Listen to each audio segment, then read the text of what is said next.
Father, the kings of the earth are often filled with ambition, pride.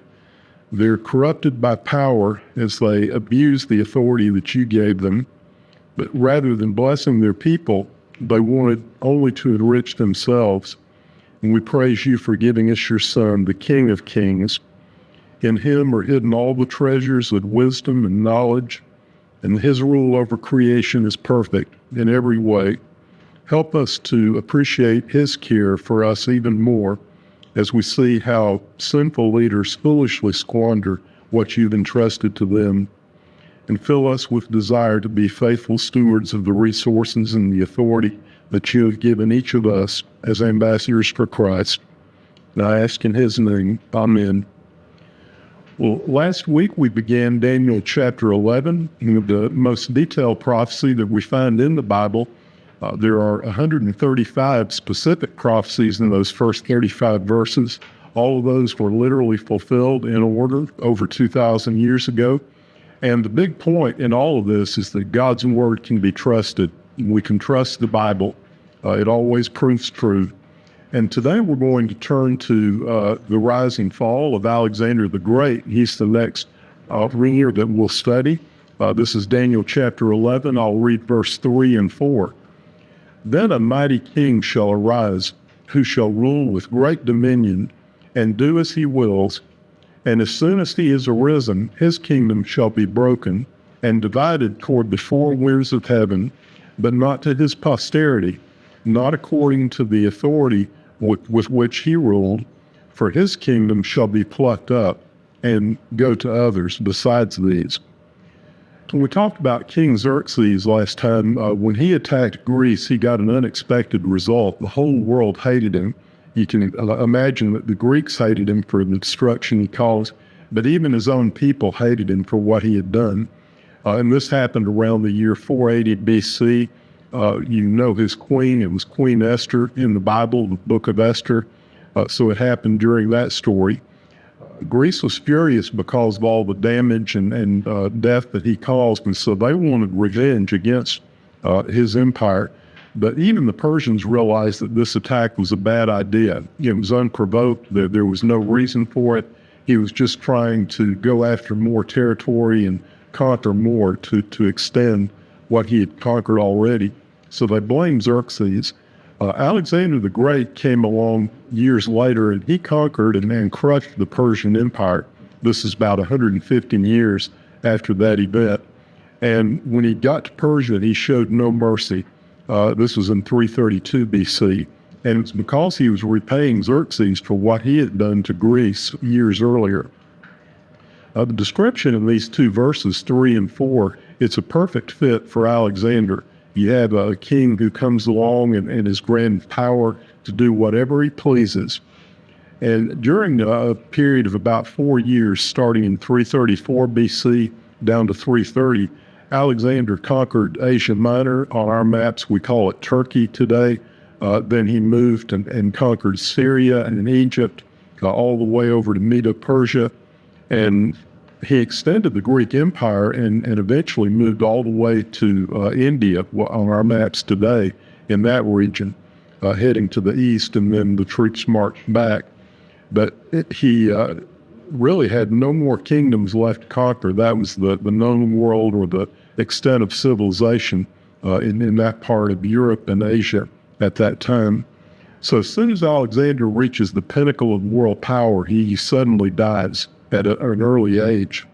We'll see in the end times, the Bible tells us that there'll be another king who will do as he pleases, and he will rise to control the whole world, and yet he will do that only briefly, and then he will be judged. So the conquest of Alexander here was all part of God's plan. Alexander was not trying to serve God. He was not a believer, and yet God was using his ambition for God's purpose. And that was to prepare the world for the gospel. The Greek language became universal. The Greek Empire was sort of a melting pot. You had nations from all over the world that fell under the Greek Empire. And it's similar to what happened in the early history of America, where people were coming here from all over, and then you have a melting pot of nations. But from around 300 BC, the time of Alexander, on out to 300 AD, about 6 centuries, the Greek language was the universal language spoken throughout the empire. And so that was all the way from Greece and Egypt in the west over to India in the east. When Alexander was near death, they asked him who he wanted to take over, who did he want to rule the empire. And he said, give it to the strong. And so as a result, there's this fierce power struggle that takes place after he dies. But they think they need to prove themselves and demonstrate who is the strongest in order to take over his empire. Within about 15 years after Alexander died, all of his family had disappeared. None of them remained alive. And so he had no posterity, no children, no descendants at all. And so you have this most powerful ruler, the man who ruled the world, left with no descendants. And it was as if he had never been born. His family did not continue the influence that he had established.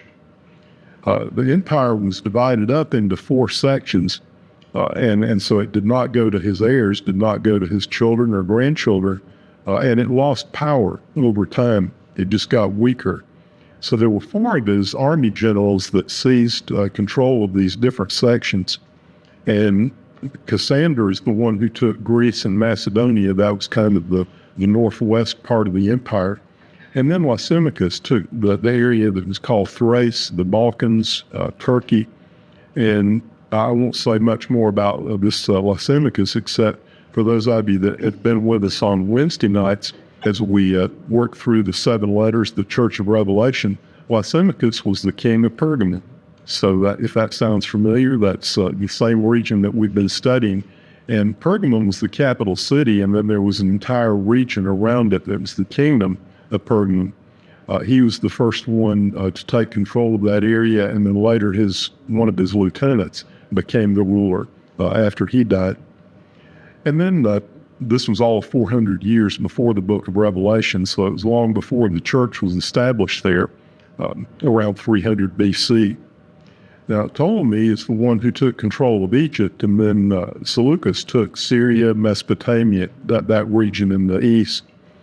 And Alexander had lost everything. So as soon as he rose to power, he becomes king over the empire. Then it's all taken away. He died in 323 BC, and he was only 32 years old. It's interesting that he died in Babylon, just like Belshazzar, at the end of the Babylonian Empire. So now you have the same story repeated at the end of the Greek Empire, as far as Alexander was concerned.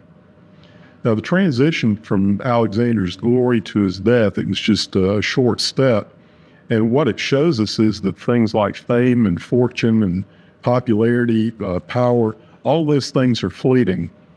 We have our saying about 15 minutes of fame, that someone takes the spotlight, that takes center stage, and then it just slips through your fingers and it's gone just as quickly as it came.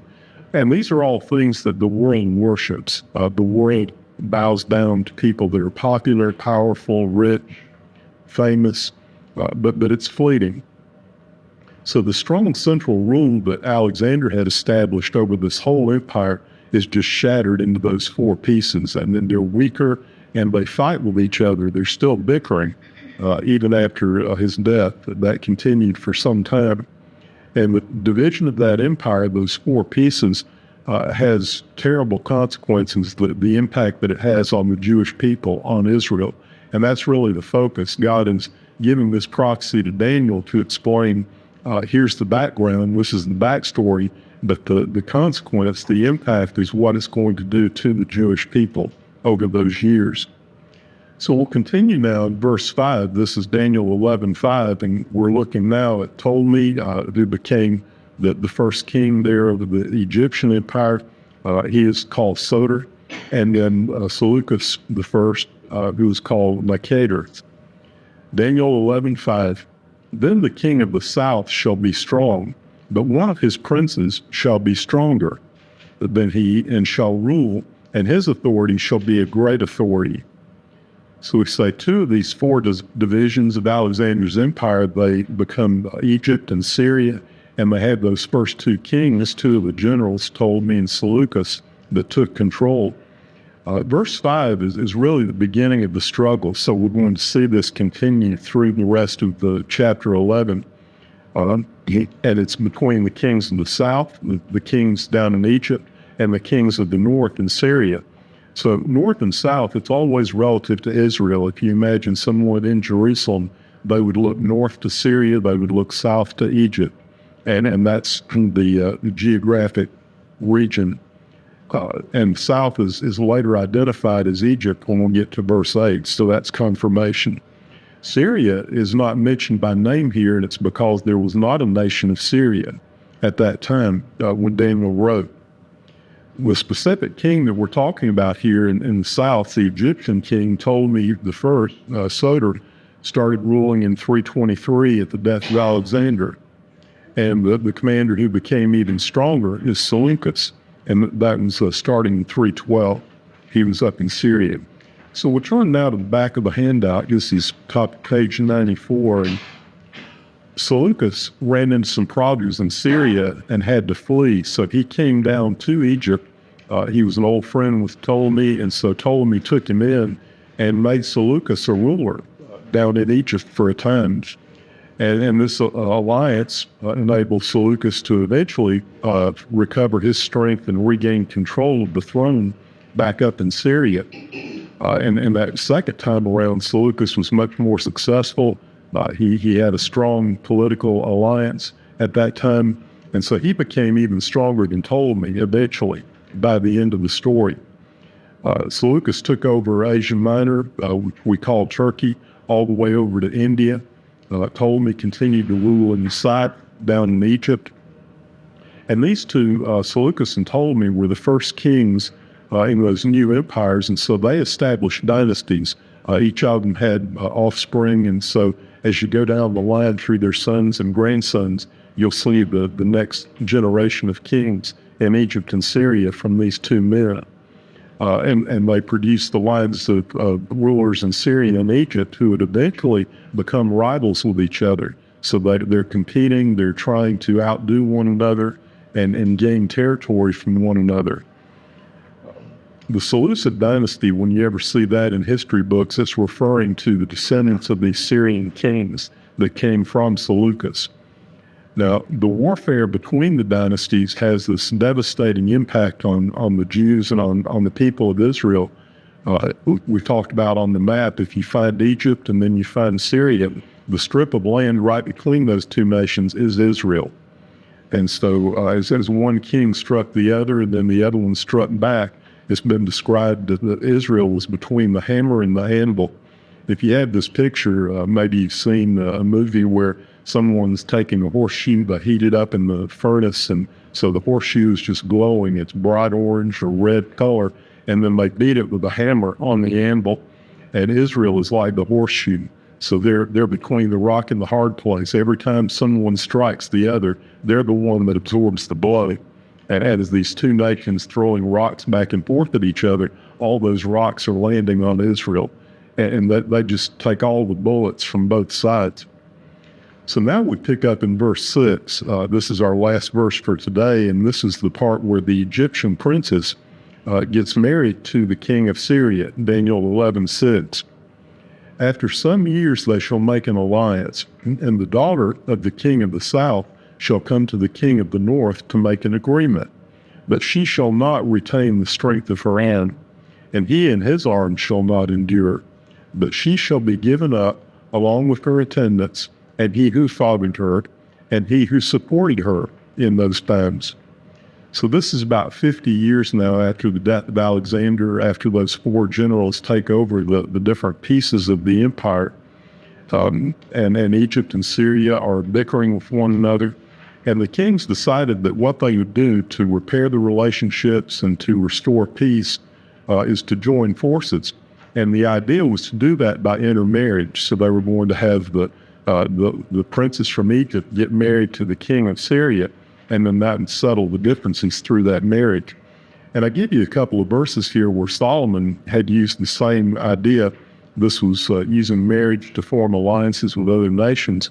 In Solomon's case, it was back around 950 BC, around the time that Solomon's temple was being constructed. So this is 700 years earlier. Solomon was using the same thing. In 1 Kings chapter 3, Solomon made a marriage alliance with Pharaoh, king of Egypt.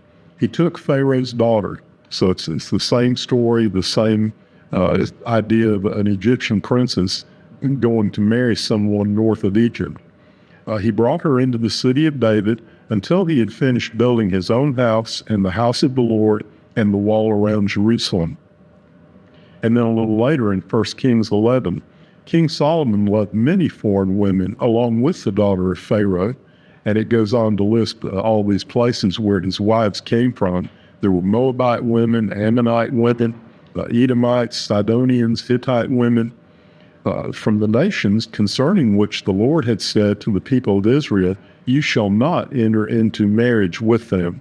Surely they will turn away your heart after their gods." And Solomon clung to these in love. So he had 700 wives who were princesses and 300 concubines, and his wives turned away his heart, just as the Lord said would happen. So back to Daniel now, in this verse 6, we're talking about Berenice, who was a daughter of the Egyptian king, Ptolemy II, Philadelphus, and he was ruling starting around 285 BC. So in 252 BC, this is when Berenice married Antiochus II, Theos, the god, who was king of Syria, starting in 261. But first of all, Ptolemy, the king down in Egypt, insisted that Antiochus divorce his current wife, who was Laodice. And Ptolemy also required that Laodice's two sons, who were named Seleucus and Antiochus, would never be king. So in order to form this alliance, that's what the king had to give up, was his current wife, and the two sons would never come to the throne. The marriage did not bring the desired political result, and both of those kings ended up losing power as a result of this arrangement.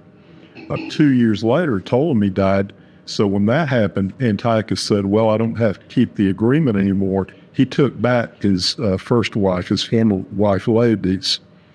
But she was still angry, and so seeking revenge, Laodice murdered Antiochus and also murdered Berenice and their baby boy. And Berenice had this royal escort. Her maidservants, her attendants were with her. They were all murdered as they tried to protect her during that assault.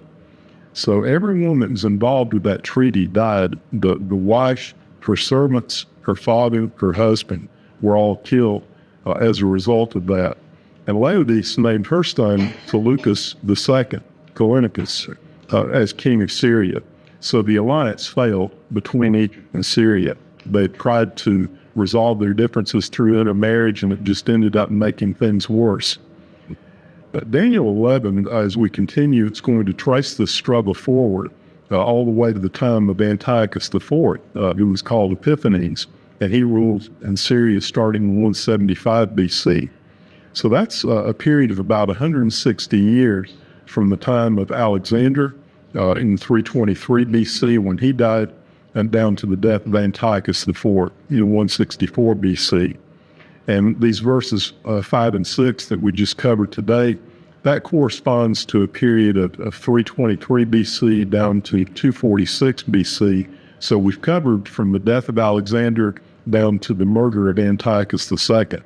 And that's where we'll pick it up next week. The soap opera continues between Egypt and Syria, and you'll see many different twists and turns leading to more murders, people poisoning each other. It just gets worse and worse. And we're going to meet some characters who were on opposite sides in the war. So these are people that are supposed to be aligned with Egypt and Syria, but yet they're family members, they're close relatives of each other. And so that family bond proves blood is thicker than water, so to speak. Syria, during that time, is going to regain control over the whole land, and that's going to set the stage for the persecutions that we'll see under King Antiochus IV. So I hope to see you then.